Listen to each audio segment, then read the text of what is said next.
Hey guys, welcome back to another video review. This time we have something a bit different than normal for my channel. We have an unofficial version of Kanna Kamui from the Miss Kobayashi's dragonmaid anime. This is a custom-made bootleg of the Japanese Cu-poche figures. The front of the package has a window into it where we can see the figure itself along with the name of the show on the top right and the figure's name on the bottom.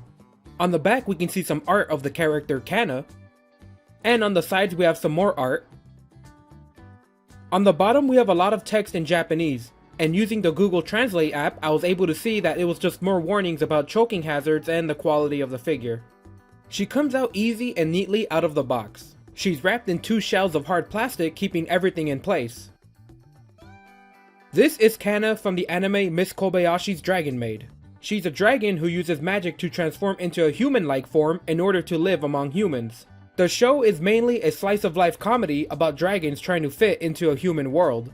The studio that created the anime, Kyoto Animation, hasn't really set any plans to ever release figures of the show, so the best thing we have right now is a bootleg made by fans. They started popping up online for sale, and for now it's the best thing we're gonna get, until something official comes out. Let's check out some detail. Kanna has a neutral facial expression, staring straight ahead. She's usually quiet and soft-spoken, so this expression fits her character. She has a white lavender hair and blue eyes. We can also notice her dragon horns sticking out of her head from the sides. On the back we can see how her hair separates into her pigtails. On the top of her head we can see the black bow that she usually wears. And finally we can see her pigtails, each with 3 black beads, and her hair fading into a darker purple at the tips. On the front of the body we can see the custom-made clothing. It's pink and frilly and matches the character's outfit very well from the show. We have lots of layers of alternating white and pink, along with some nice stitching details down the center and on her capelet. On the back we have more of that same frilly design all around with no extra details to see here. And finally we have the legs, with white stockings and red shoes. Let's check out the articulation. I removed the clothing so that we can see the articulation better. We have a joint on the neck that rotates, but I couldn't get it to bend down. Shoulders that raise and lower and rotate.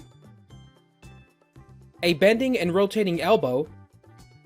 A wrist that rotates only. A ball jointed waist. Thighs that are a bit stiff, but bend forward, back, and rotate. Knees that bend and rotate. And finally we have ankles that bend and rotate. Kanna comes with 2 faceplates, a shocked and scared looking face and a regular neutral face.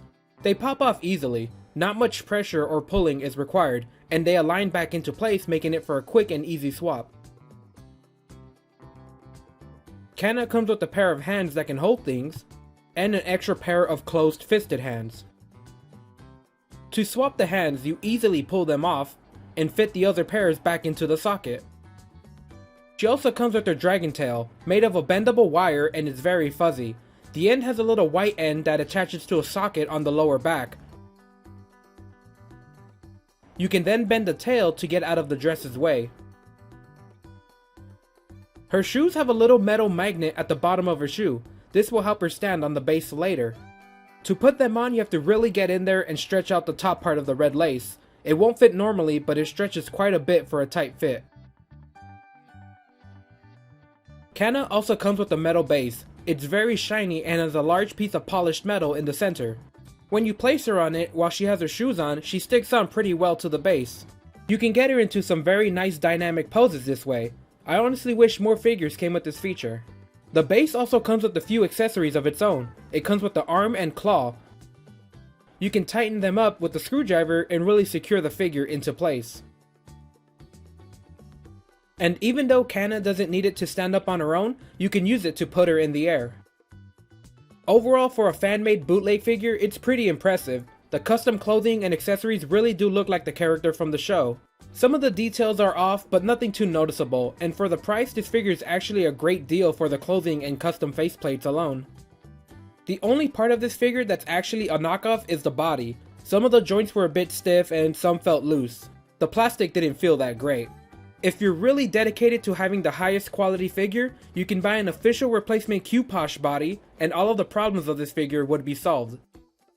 Like I said earlier in my review, Kyoto Animation is known for not releasing a lot of merchandise for their shows. So there has been almost nothing released for Kobayashi's Maid Dragon as of this review. This bootleg is the closest thing you'll own from the show, so if you're desperate for a figure, this one's actually really good.